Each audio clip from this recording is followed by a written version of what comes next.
ท่องโลกกว้างผ่านงานหนังสือและอินไปกับทุกตัวอักษรผ่านมุมมองของผู้คนนี่คือเล่มนี้ที่โลกรีดรายการที่จะพาตะลุยงานหนังสือทั่วโลกและหยิบหนังสือไทยที่ถูกแปลเป็นภาษาต่างๆมาร่วมพูดคุยกับบุคคลที่เกี่ยวข้องมีหลายเรื่องที่อยากให้ฟังเพราะฉะนั้นห้ามพลาดกดติดตามและแพ็คกระเป๋าตามเรามาได้เลยสวัสดีครับทุกคนวันนี้นะครับเดี๋ยวผมจะพาทุกคนไปเปิดโลกเปิดหูเปิดตากับงานหนังสือที่ประเทศใหม่ๆกันบ้างครับพูดถึงงานหนังสือที่นี่นะครับบางคนอาจจะไม่รู้จักอาจจะไม่คุ้นเคยแต่ผมไปมาแล้วครับที่เมืองเชนไนประเทศอินเดียกับงานเชนไน International Book Fair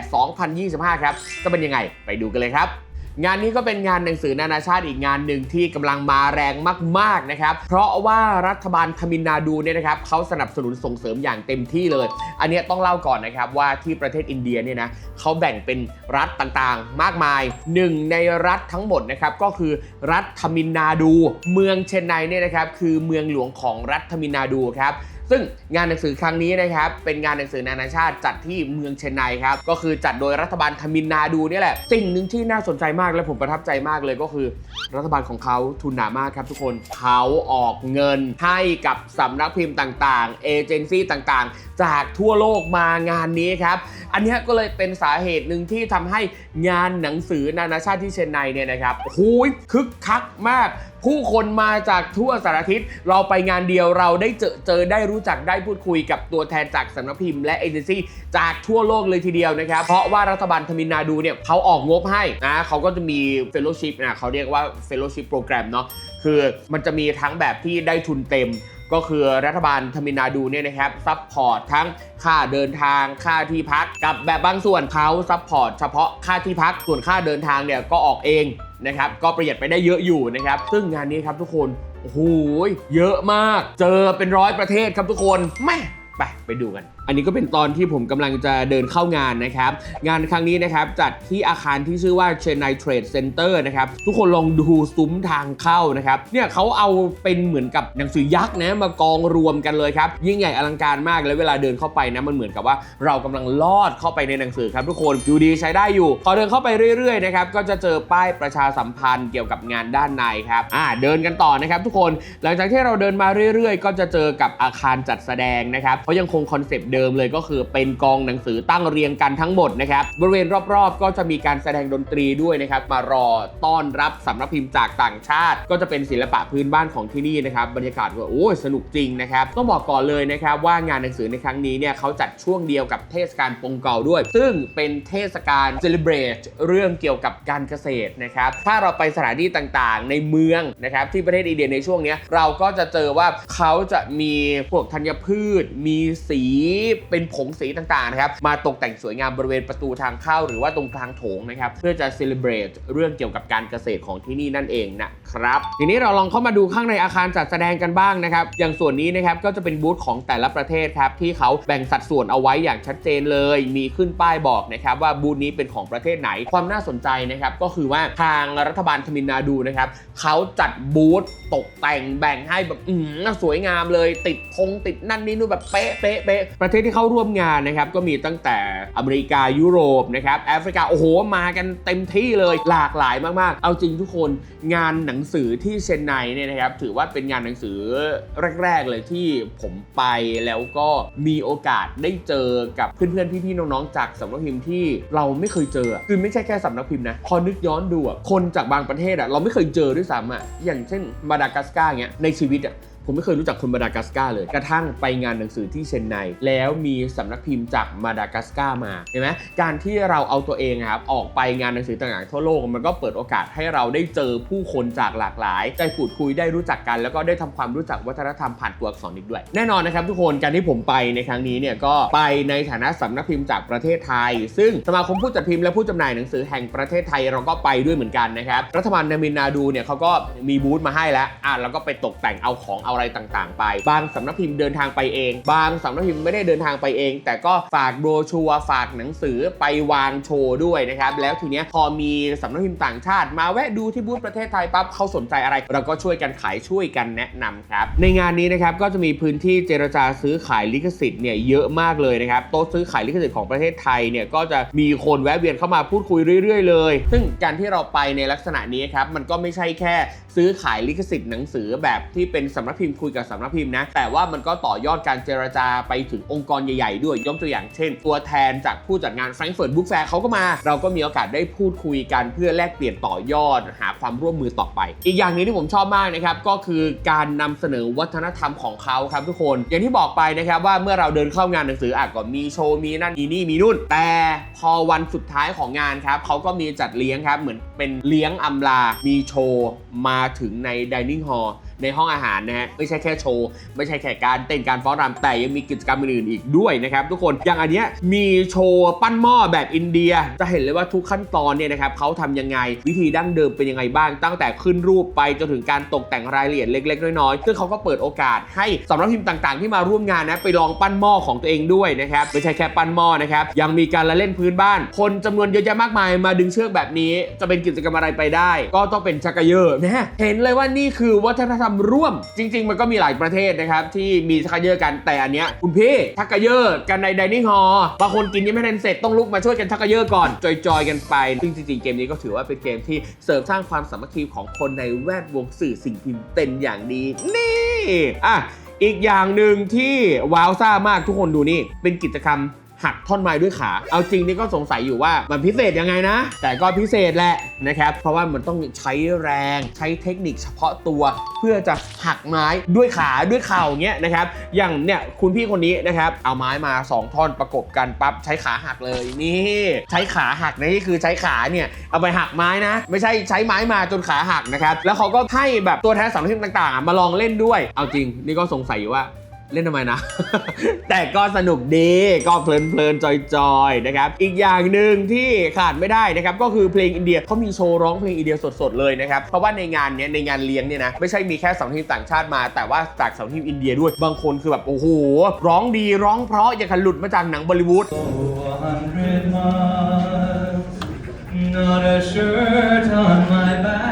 และทั้งหมดทั้งมวลนี้นะครับก็คืองาน Chennai International Book Fair 2025 ที่ผมไปมาเมื่อปีที่แล้วนะครับเรียกได้ว่าได้รู้จักทั้งหนังสือจากทมิฬได้เรียนรู้วัฒนธรรมรวมไปถึงได้พบปะพี่น้องเพื่อนฝูงจากแวดวงสำนักพิมพ์ต่างชาติอีกเยอะแยะมากมายเลยทีเดียวนะครับถ้าใครมีโอกาสนะครับก็ลองไปเที่ยวเล่นกันได้นะครับที่อินเดียนะครับเมืองเชนไนรัฐทมิลนาดูนะครับตื่นตาตื่นใจว้าวซ่ามากแน่นอนครับเอาล่ะวันนี้นะครับเดี๋ยวผมจะไปคุยกับใครเรื่องหนังสือเล่มไหนติดตามกันให้ดีไปชมกันเลยครับเล่มนี้ที่โลกรีดวันนี้นะครับก็อยู่กับนักเขียนอีกท่านหนึ่งครับที่ผมติดตามมาตั้งนานนมตั้งแต่จำความได้นะครับพี่ม่อนอุทิศเหมมูลครับสวัสดีครับสวัสดีครับ ให้พี่ม่อนแนะนำตัวสักหน่อยกับอุทิศเหมมูลนะครับเป็นนักเขียนนิยายว่างั้นเถอะแล้วก็อยู่ใน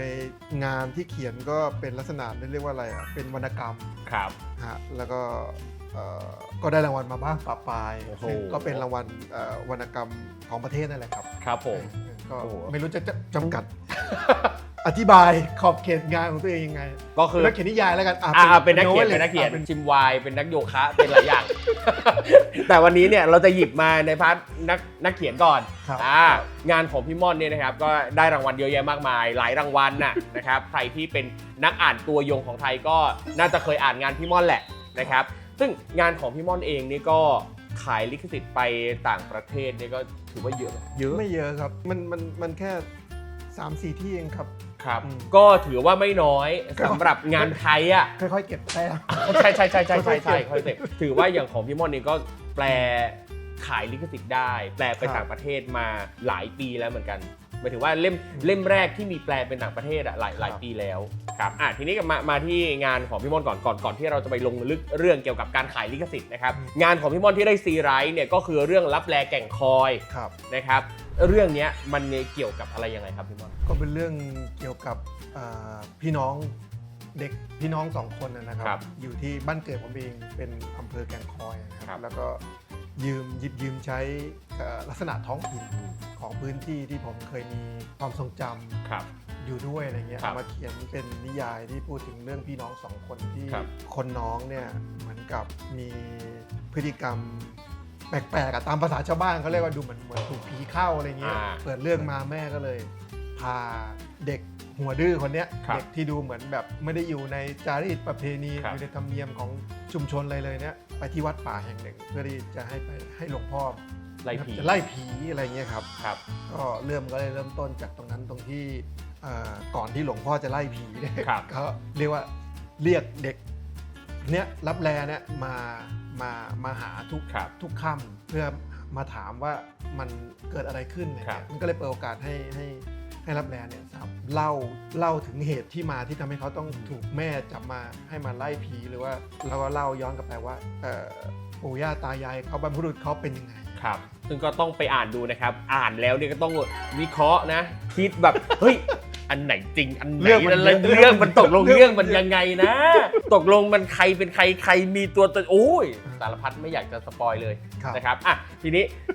ซึ่งรับแลแก่งคอยเองเนี่ยนะครับ ก็เป็นเล่มแรกในไตรโลจี ครับ นะครับแล้วก็มี ไตรภาคแก่งคอย ใช่แต่ภาคแก่งคอยนะครับ ทีเนี้ยถ้าผมถามพี่ม่อนว่าคุณค่า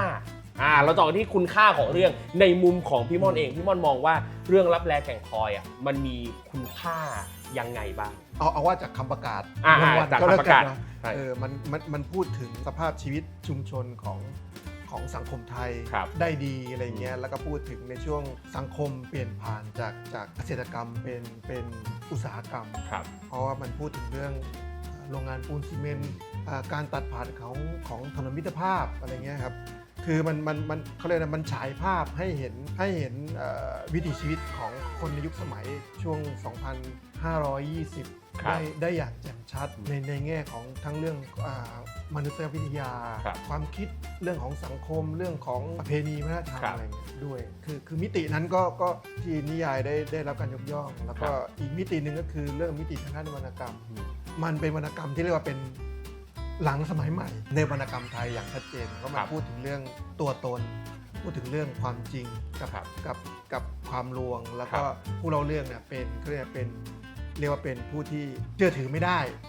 อะไร ครับ unreliable narrator อะไรเงี้ ครั ย บผม นะซึ่งมันก็ได้เล่าเรื่องที่เป็นคนที่ไม่น่าเชื่อถือแต่เล่าเรื่องออกมาได้น่าเชื่อถือ แล้วก็โน้มน้าวให้คนอ่านเกิดความรู้สึกอันไหนแฟกต์อันไหน truth อันไหนที่เป็นแบบillusion หรือเป็นอะไรอย่างเงี้ย ครับ คือมันก็คือประกอบกันเข้ามา มันก็เป็นพลังของเรื่องเล่าอันหนึ่งในแง่ของความเป็นวรรณกรรม ถ้าเราเอาแนวคิดทางหลักภาษาไทยแบบเวลาที่เราเรียนวรรณกรรมเรียนวรรณคดีมาเราก็จะเห็นว่าเนี่ยเรื่องนี้ก็คือมีคุณค่าทั้งด้านสังคม แล้วก็คุณค่าด้านวรรณศิลป์อย่างในพาร์ทคุณค่าด้านสังคมอันนี้ครับพี่ม่อนพอพี่ม่อนบอกว่ามันฉายภาพเรื่องความเป็นไทยเรื่องบริบทไทย หรืออย่างมีเล่าเรื่องโรงงานปูนซีเมนต์ซึ่งพี่ม่อนเองเนี่ยก็คือเคยทำงานอยู่ที่นั่นตั้งแต่ตอนเด็กๆผมเลยอยากรู้ว่าแล้วอย่างตัวเนี้ยพอเราฟังในมิติเรื่องความเป็นไทยเราเข้าใจว่าโอเคคนไทยอ่านเนี่ยคนไทยก็เก็ตแล้วก็รู้จักและเข้าใจท้องถิ่นไทยได้มากแต่ว่าพอในการที่เราจะไปเชื่อมโยงกับชาวต่างชาติเองนักอ่านต่างชาติเขาสนใจในสิ่งเหล่านี้มากน้อยแค่ไหนครับพี่ม่อนคือนอกเหนือไปจากเรื่องสภาพสังคมในยุคสมัยนั้นของสังคมไทยเนี่ยนอกจากเรื่องเกี่ยวกับอุตสาหกรรมความเจริญที่เข้ามาเปลี่ยนแปลงสังคมเกษตรกรรมในตอนนั้นเนี่ยอันหนึ่งที่เห็นได้ชัดก็คือตัวนิยายที่เล่าคู่ขนานไปด้วยเนี่ยมันเป็นภาพแผงของสังคมที่เรียกว่าสังคมปิตาธิปไตยคือสังคมชายเป็นใหญ่ซึ่งอันเนี้ยมันเป็นสิ่งที่สามารถเชื่อมโยงกับนักอ่านทั่วโลกได้ซึ่งเราจะเห็นว่าสังคมที่หัวหน้าครอบครัวเป็นใหญ่แล้วก็มีสิทธิ์ขาดชี้ตายให้กับคนในครอบครัวไม่ว่าจะเป็นแม่หรือลูกเนี่ยการวางอนาคตการวางกรอบหนี้ไว้ให้เนี่ยแล้วก็ให้ถึงความคาดหวังของผู้เป็นบิดาเนี่ยมันเป็นอีกอันหนึ่งที่เรียกว่าอะไรทำให้คนอ่านจากทั่วโลกในหลายสังคมที่เป็นสังคมของประเทศกำลังพัฒนาเนี่ยมันเห็นภาพที่ ที่แจ่มชัดขึ้นและมีมิติมากขึ้น ครับคือเหมือนกับว่ารายละเอียดปลีกย่อยการพรรณนาต่างๆเนี่ยเป็นบริบทไทยแต่ว่าแก่นของเรื่องที่เล่าเรื่องเกี่ยวกับสังคมไทยเป็นใหญ่เนี่ยมันก็คือประเด็นที่เป็นสากลที่ทั่วโลกสามารถรับรู้สิ่งนี้ได้ด้วยกันเมื่อเขาอ่านธีมตรงนี้แล้วเนี่ยแล้วเขาก็มาเรียนรู้เรื่องบริบทไทยอื่นๆที่ก็ทำให้เขาได้เห็นทั้งภาพหลักเรื่องปิตาธิปไตยกับเรื่องยิบย่อยที่เป็นประเด็นเสริมที่เกี่ยวกับบริบทไทย ค่อยๆถูกสร้างขึ้นมาได้ยังไงขึ้นมาเป็นสังคมไทยได้อย่างไร ครับผมอย่างเรื่องนี้เนี่ยพอได้รางวัลซีไรท์แล้วนะครับทางพี่ม่อนหรือว่าทางสำนักพิมพ์เนี่ยนะครับจัดการยังไงต่อเพื่อให้เล่มนี้ได้โกอินเตอร์ครับ ปี 52 ตอนนี้ 69 มันเท่าไหร่วะ15 ปีแล้ว ห้า 16 ไป 10 ประมาณนั้นเนาะ ครับพี่ ไอเราก็ไม่ค่อยเก่งเลขแต่ด้วยสิ คือตอนนั้นเนี่ยตอนเอางี้ดีกว่าตอนปี 52 เนี่ยตอนนั้นเนี่ยมันมีรางวัลซึ่งมันเป็นรางวัลของบุ๊กเกอร์ไพรส์เนี่ยครับ ครับ แต่ว่าเขาแยกออกมาเป็นบุ๊กเกอร์ไพรส์เอเชีย โอ้ ครับ แต่ปีเดี๋ยวนี้ไม่มี ไม่มี บุ๊ก แล้ว เก ค อ รับ ร์ไพรส์เอเชียแล้ว ยุบไปแล้วฮะ ครับ ยุบไปแล้ว เพราะว่าตัวบุ๊กเกอร์ไพรส์เองก็เปลี่ยนสปอนเซอร์ในช่วงตลอด 10 กว่าปีที่ผ่านมาเนี่ยก็เปลี่ยนสปอนเซอร์ตลอดแล้วก็แต่ก่อนเนี่ยตอนยุคผมมันเป็น M ครับหรือ M อะไรสักอย่างเนี่ยครับ ครับ เพราะฉะนั้นจะเป็น The Man บุ๊กเกอร์ไพรส์ อืม ตอนนั้นเนี่ยเป็นบุ๊กเกอร์ไพรส์แล้วมันมีบุ๊กเกอร์ไพรส์เอเชียเขาเรียกว่าAsian Literary Booker Prize Award อะไรสักอย่างเนี่ยครับ ครับ เจ้าภาพหลักเนี่ยคืออยู่ที่ฮ่องกงควบคู่ไปกับบุ๊กเกอร์ไพรส์ของอังกฤษมาได้ 2-3 ปีนะครับตอน ครับ นั้นบุ๊กเกอร์ไพรส์เอเชียเนี่ยก็คือเหมือนกับว่าก็จะรวมงานวรรณกรรมเด่นๆของเอเชียเพื่อที่จะพลิกขึ้นมาว่าเล่มไหนอะไรเงี้ ครั ย บ แต่ละปีอะไรเงี้ยนะก็หลักเกณฑ์ก็คล้ายๆกับทางของ บุ๊กเกอร์ไพรส์ใหญ่ครับ ฮะทีนี้เนี่ยพอมันได้รางวัลน่ะก็เราก็คุยกับทางผู้บริหารของอมรินทร์ว่าจริงๆอยากจะแปลหนังสือเล่มเนี้ยและส่งประกวดบุ๊กเกอร์ไพรส์เอเชีย คือในยุคนั้นเนี่ยไม่ค่อยมีงานไทยที่จะแปลเป็นภาษาอังกฤษเพื่อจะผลักดันส่งประกวดไปต่างประเทศอะ ใช่มันน้อยมากอ่ะ ครับ คือมันต้องออกมาจากดำริข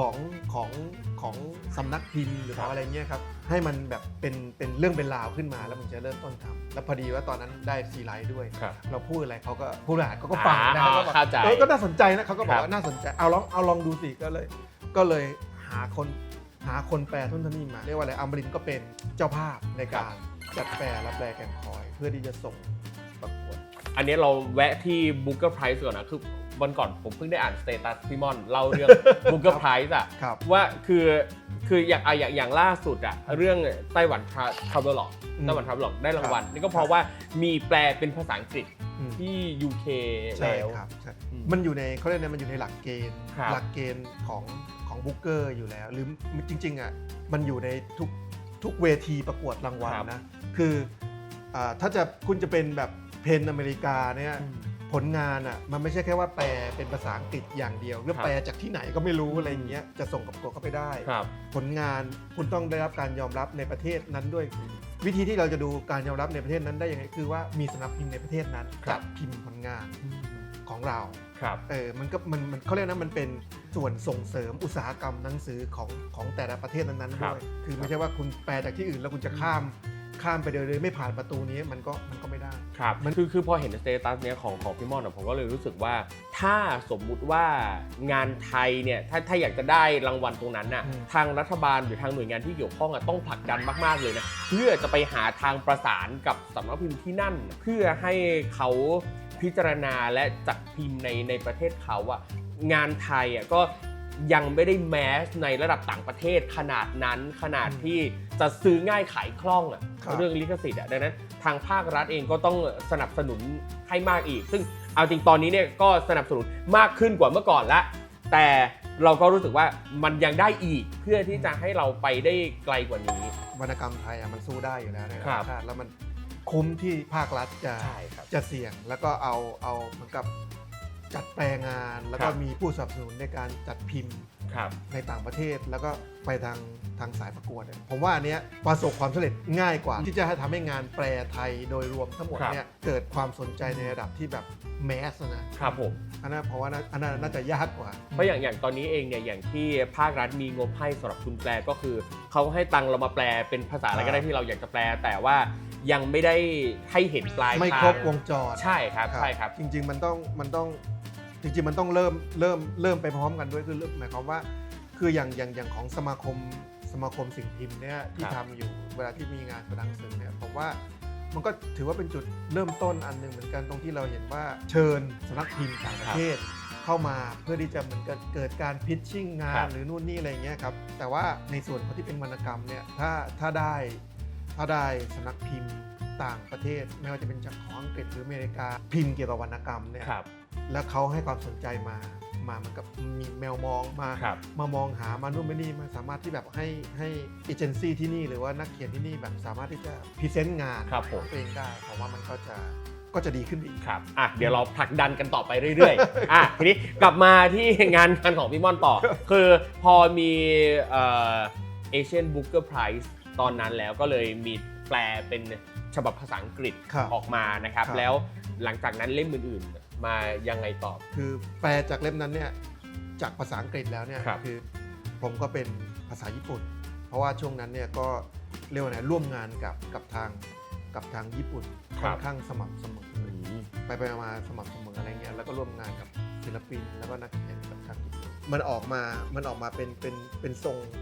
ทรงแบบเขาเรียกนะแบบคอลแลบมากกว่าคือแบบว่าเอาเราเป็นนักเขียนแต่ว่าผมเขียนเป็นเรื่องสั้นเรื่องหนึ่งออกมาที่ชื่อว่าเกียวโตซ่อนเกิดออกมาจากไอ้เวิร์กช็อปตัวเนี้ยที่เรียกว่าอะไรนะมีนักเขียนมีผมเป็นนักเขียนแล้วก็มีพี่เจอพิชาติพงษ์เนี่ยเป็นที่ปรึกษาอีกคนครับผมแล้วก็ทางนู้นทางเกียวโตเนี่ยเขาก็คัดเลือกศิลปินทัศนศิลป์อีก10 ท่านมาเพื่อร่วมเวิร์กช็อปอันเนี้ยแล้วผมก็เวิร์กช็อปด้วยผมก็เอาความทรงจำของศิลปิน10 คนเนี่ยมาเขียนเป็นเรื่องสั้นที่ชื่อว่าเกียวโตซ่อนกลิ่นแล้วก็ทำให้เกิดเขาเรียกนะเป็นเรื่องสั้นที่แปลเป็นภาษาญี่ปุ่นแต่ว่าก่อนหน้านั้นเนี่ยก็ทั้งโชฟุกุโตมิหรือว่าอาจารย์เซจิอุโดะเองเนี่ยก็มีแปลเรื่องสั้นของผมปะปายอยู่แล้วนะครับลงในวารสารของทางญี่ปุ่นอะไรเงี้ยจนมาถึงจุดที่ได้แปลที่เป็นเล่มจริงๆเนี่ยคือปัญหามีอยู่อย่างหนึ่งเราจะพูดไงปัญหามันคือผมเป็นคนเขียนนิยายหนาแล้วไปที่ไหนก็จะเป็นปัญหาของทุกพื้นที่เวลาที่ไปเสนอว่าแบบสนใจไหมสำนักพิมพ์ก็จะพูดเดี๋ยวมันหนามีเล่มเล็กๆที่แบบว่าพอให้แบบว่าคนอ่านเข้าถึงไหมอะไรเงี้ยไอเล่มล่างปรารถนาเนี่ยแหละครับที่บางมาหน่อยมันก็เลยได้แปลเป็นภาษาญี่ปุ่นที่แบบเป็นเล่มนึงครับแต่ว่าเหมือนกันก็คือพ่วงไปกับเรียกว่านะตอนนั้นเป็นโปรเจกต์คอลแลบเหมือนกันก็คือกับนักเขียนญี่ปุ่นคุณโทชิกิโอกาดะซึ่งเป็นผู้กำกับละครเวทีด้วยครับผมซึ่งอย่างตัวนี้การที่พี่ม่อนเนี่ยได้ไปคอลแลบกับทางญี่ปุ่นเนี่ยนั่นก็เพราะว่าเราก็มีผลงานที่เป็นที่ยอมรับในประเทศไทยแล้วก็ในระดับสากลประมาณนึงเราถึงได้รับคัดเลือกให้ไปร่วมกิจกรรมตรงนั้นด้วยอย่างญี่ปุ่นเนี่ยก็เรียกว่ามีความสัมพันธ์มายาวนานกับผมนะคือเพราะว่าตอนปี52เนี่ยตอนที่ผมได้ซีไลท์เนี่ยมันเป็นปีที่ผมได้รางวัลสำคัญของญี่ปุ่นด้วยรางวัลหนึ่งคือเป็นทุนนะคือรางวัลทาเคชิไคโกะ Memorial Writer Series คือได้อันนี้มาเนี่ยก็คือหมายความว่าผมได้รับเชิญเป็นเกสให้ไปที่ญี่ปุ่นเพื่อไปบรรยายเกี่ยวกับชีวิตและผลงานของตัวเองโอ้โหมันหรูหรามากเลยนะตอนนั้นนะคือแบบโอ้ใหญ่โตโอ้โหเพิ่งได้รางวัลแล้วก็ไปได้รางวัลที่ญี่ปุ่นด้วยอะไรเงี้ยมันก็คือเริ่มจากตอนนั้นแหละครับที่ทำให้ความสัมพันธ์ของผมกับญี่ปุ่นเนี่ยมันก็เริ่มเหมือนกับเหมือนเป็นทูตสัตวไมตรีตอนมันเหมือนทูตสัตวไมตรีสายวรรณกรรมใช่ครับผมต่อจากปราบดายุนโอเคโอ้ปราบดายุนนี่ก็ขึ้นชื่อเชียวใช่ครับเขามาก่อนครับผมครับแล้วก็อย่างตัวนี้เราก็เห็นว่ามีรับรายแก่คอที่เป็นภาษาอังกฤษร่างของปรารถนาเป็นภาษาญี่ปุ่นแล้วอย่างจุติ The Fabulist อันนี้เนี่ยก็พิมพ์กับทาง Penguin Random House อย่างอันนี้เนี่ยเข้าไปทาง Penguin ได้ยังไงครับพี่มอนอันนี้เนี่ยคือจริงๆมันเริ่มต้นจากรู้สึกว่าคือมันใช้เวลาหลายปีกันนะคือรับแรงคอร์สก็ประมาณ53-54คือมันนานขนาดว่าผมได้รางวัลศิลปาธรเนี่ยสาขาวรรณศิลป์ครับผมที่พอได้รางวัลศิลปาธรเนี่ยมันมีความสำคัญก็เพราะว่าเขามีกองทุนอันนึงสำหรับนักเขียนรางวัลศิลปาธรยื่นเรื่องเสนอเข้าไปในกระทรวงวัฒนธรรมว่ามีโปรเจกต์อะไรอยากจะทำอยากจะขอทุนเนี่ยคือเขาแบบเขามีทุนให้เราก็เลยรู้สึกว่าเราอยากจะแปลนวนิยายจุติก็เลยขอทุนในการแปลจากสทร.สำนักงานศิลปวัฒนธรรมร่วมสมัยแล้วก็ได้ทุนก้อนนี้มาแค่สำหรับการแปลนะครับเนี่ยเหมือนกับเป็นจุดเริ่มต้นคล้ายๆกับที่ทักก้าทำครับผมนะครับ ก็ได้มาเริ่มต้นที่อันเนี้ยพอได้ทุนมาแล้วก็เลยเหมือนกับเอาไว้ปรึกษากับเจน ซึ่งตอนนั้นซอยก็เพิ่งจะเริ่มก่อตั้ง ครับ จริงๆต้องบอกว่าเริ่มก่อตั้งจากผมเนี่ย อ๋อครับผม จากการจัดทำนิยายจุตินะครับ ครับ แต่ว่าซอยเองเนี่ยเขาอยู่สายทัศนศิลป์มาก่อนเขาอยากสนใจศาสตร์และศิลป์ที่เกี่ยวกับงานทางด้านหนังสือ ครับ เราก็เลยเหมือนกับว่าจะมาลุยด้วยกันหานักแปลแล้วก็ทำงานที่ลองเขาเรียกว่าลองพรีเซนต์นักเขียนที่มันแบบว่าไม่ใช่แค่เป็นนิยายเรื่องเดียว ครับ แต่อยากจะพรีเซนต์นักเขียนที่มันแบบเป็นแบบทั้งชีวิตและผลงาน เพื่อที่จะออกไปในฐานะเอเจนซี่ให้กับสำนักพิมพ์ต่างประเทศ ตอนนี้ถ้าโดยรวมๆแล้วครับงานของพี่ม่อนเนี่ยมีเล่มไหนแปลไปเป็นภาษาอะไรแล้วบ้างครับ รับแรกของคอยแปลเป็นภาษาอังกฤษแต่ว่าก็ยังจำหน่ายอยู่ในประเทศไทย ครับ แต่ว่าเมื่อต้นปีที่ผ่านมาก็จีนสำนักพิมพ์จีนก็เพิ่งซื้อลิขสิทธิ์ เป็นจีนแผ่นดินใหญ่ ภาษาจีน ครับ ใช่เป็นจีนแผ่นดินใหญ่ครับจุติ ครับ ซึ่งก็แปลเป็นภาษาอังกฤษ Fabulous เนาะ ครับ ของเพนกวินซี ครับเป็นกวินรันดัมเฮาส์เซาท์อีสเอเชีย เซาท์อีสเอเชียใช่ ครับ เอานักเขียนนะเอาตัวเรานั่นแหละ ครับผม ไปเสนอเอเจนซี่ที่เหมือนกับเป็นโคเอเจนซี่ร่วมกัน อ๋อ ก็ไป ครั กับบ เกรฮอคทำงานร่วมกับซอย ครับ แล้วก็ไปเปิดตัวน่าจะเมื่อ 2-3 ปีก่อนนะครับ ไปเปิดตัวที่แฟรงก์เฟิร์ตบุ๊กแฟร์ ครับ ที่บูธของเกรฮอคเอเจนซี่ ครับ สำนักพิมพ์ไปเกี่ยวสำนักพิมพ์รัสเซียได้ โอ้ครับ ได้ ผม มาจุติก็มีอีกภาษาคือเป็นภาษารัสเซีย ครับ ซึ่งพิมพ์ออกมาแล้วเมื่อ2 ปีก่อน ครับ ครับ ซึ่งอย่างเวอร์ชันรัสเซียนี่เขาแปลจากภาษาอังกฤษป่ะครับ แปลจากภาษาอังกฤษจะเรียกว่าอะไรอ่ะจริงๆมันก็เป็นธรรมชาติของมันนะเพราะว่าเราไม่ใช่นักเขียนรางวัลมันก็ควรจะไปทางนั้นแหละ ครับ แต่ว่ามันไม่ได้ใกล้รางวัลขนาดนั้นรางวัลนานาชาตินะ ครับ มันก็ต้องค่อยๆเก็บสะสมค่อยๆโตไปอย่างเงี้ยซึ่งมันก็เลยเราก็เลยคิดว่ามันเป็นธรรมชาติของมันที่งานที่จะทำให้นักอ่านต่างประเทศรู้จักเนี่ยมันเอาว่ามันค่อนข้างใช้เวลาอย่างน้อยก็10 ปีอ่ะต้องค่อยๆสร้างไป ครับผมแล้วก็จริงๆก็ทุกภาคส่วนก็ต้องค่อยๆ ค่อยเป็นค่อยไป นักเขียนก็อย่าท้อ ภาครัฐเห็นว่าสนับสนุนไม่กี่ปีเนี่ยแล้วมันยังไม่ได้สำลิดผลใหญ่โตก็อย่าท้อเหมือนกันนะครับขอให้ ไม่ ส ได้ นับสนุนพวกเราไปเรื่อย ไม่ได้เลยครับคือ ครับ คืองานหนังสือเนี่ยระยะอย่างสั้นที่สุดคือ10 ปีครับถ้าอยากจะให้เห็นผลจริงๆต้องครึ่งอย่างน้อยก็ครึ่งศตวรรษ ๆครับ 50 ปีขึ้นไป ครับผม อินโดนีเซียก็ประกาศเลยว่าเขาจะทำให้งานวรรณกรรมของเขาเนี่ยเป็นที่รู้จักกับทั่วโลกและมีแบบไหนบ้างแบบแผนไหนบ้าง ที่จะทำให้อินโดนีเซียเป็นที่รู้จักเขาก็เรียกประชุมกับผู้ชำนาญการผู้เชี่ยวชาญผู้ที่เกี่ยวข้องทั้งหมดเนี่ยมาแล้วก็แบ่งออกเป็นภาคๆออกเป็นภาคมีอะไรบ้างก็คือ1จะต้องไปโชว์ ครับ จะต้องเป็น Guest of Honor ในเทศกาลวรรณกรรมสำคัญ จะต้องผลักดันให้ตัวเองเป็นที่รับรู้เห็นจนทำให้อินโดนีเซียเป็นเขาเรียกนะเป็นเมืองหนังสือโลก ครับ เนี่ยมันคือเป้าหมายหมดเลยนะครับ ภายใน 20 ปี 30 ปีอินโดนีเซียต้องได้รางวัลโนเบล ครับ อะไรเงี้ยคือเขาวางไว้หมดเลยว่ามันเป็นแผน แผนระยะยาวเนี่ยมันจะทำสำเร็จได้ก็ถ้าการเมืองเสถียรด้วยนะ ใช่ครับ หรือว่าจริง ๆ แล้วแม้แต่การเมืองไม่เสถียรนะสิ่งเนี้ยจะต้องเขาเรียกนะไม่ว่าใครเข้ามาเป็นรัฐบาลนะก็ ครั จะ บ ต้องมองเห็นความสำคัญ ครับ เหมือนกับการมองเห็นความสำคัญของการศึกษาและเศรษฐกิจเหมือนกัน ครับซึ่งอย่างเมื่อกี้ที่พี่ม่อนเล่าว่าทางอินโดนีเซียเขาคาดหวังว่าจะได้โนเบลตอนนี้เขาได้หรือยังนะครับ ยังครับแต่อันอื่นเนี่ยเขาได้หมดแล้วนะ ได้หมดใช่ ได้เป็น ได้หมด หนั แล้ว งสือโลก ครับ แล้วก็สร้างสถาบันการแปลแห่งชาติขึ้นมาคือที่ชื่อว่าลองต้า ครับ แล้วก็จัดแปลงานวรรณกรรมอินโดนีเซีย ส่วนสถาบันของลองต้าเนี่ยไม่ใช่แค่จัดแปลอย่างเดียวนะค ครั รับ บ จัดประกวด จัดเงินกองทุนฟันดิ้งสำหรับนักแปลต่างชาติ ครับ ที่สนใจหยิบเอาวรรณกรรมของอินโดนีเซียไป ครับ แล้วมีเงินให้ ครับ อะไรเงี้ยคือมันเขาเรียกนะมันขยับหมดทั้ง ครับ หมดนะครับคล้ายๆกับของ LTI Korea ครับ ที่สร้างของ LTI Korea ก็สร้างมาอย่างน้อยก็ 20 ปีนะค ครับ รับ เพราะว่าผมก็เป็นอีกคนหนึ่งที่ได้ไปทุนของ LTI อ๋อ Korea ได้ไปประเทศเกาหลีด้วย ครับผม ก็ไปร่วมงานเทศกาลวรรณกรรมที่เกาหลีเมื่อ 10 ปีก่อน ครับปีนี้ผมได้เฟลโลชิพของเกาหลีไป ครับ งานโซลครับแต่อย่างปีนี้เป็นเฟลโลชิพของชางบีครับไปดูว่าจะเจออะไรบ้างจะได้ไปเรียนรู้อะไรบ้างเดี๋ยวก็จะมาถ่ายทอดต่อให้พี่น้องชาวไทยนี่แหละครับผม ครับ โอเคอย่างตอนเนี้ยมีงานอันไหนของพี่ม่อนอีกบ้างที่อยากจะ ให้แปลเป็นภาษาต่างประเทศครับ จริงๆก็อยากให้แปลทุกเล่มแหละแต่ ก็ใช่ มันก็ต้องค่อยๆขยับใช่ไหม ครับ ฮะคืออย่างของผมเนี่ยก็คือ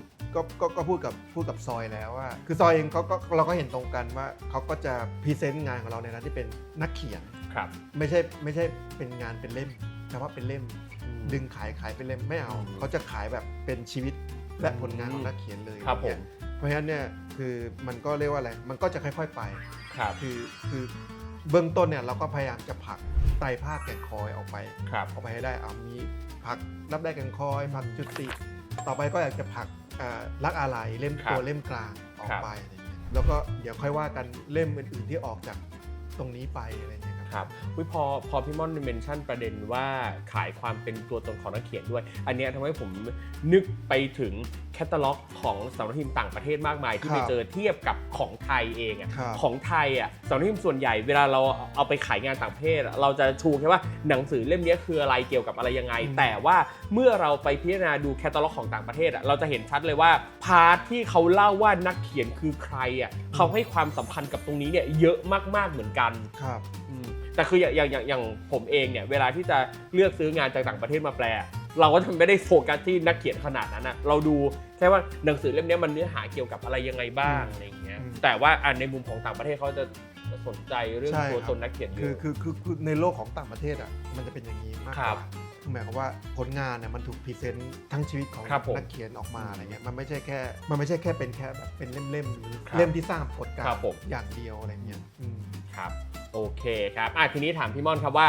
ถ้าสมมุติว่าสำนักพิมพ์เอเจนซี่ต่างชาติอยากจะซื้องานพี่ม่อนไปแปลหรืออยากจะขอฉบับภาษาอังกฤษไปรีวิวติดต่อได้ที่ไหนฮะตอน ซอย นี้ ครับซอยเอเจนซี่ครับ ครับผมซอยเอเจนซี่ติดต่อได้เลย ซอยเอเจนซี่ ครับผม โอเค ก็ นะครับ เดี๋ยวมันก็ต้องไปเกรย์ฮอปอยู่ดีนะ อ๋อโอเค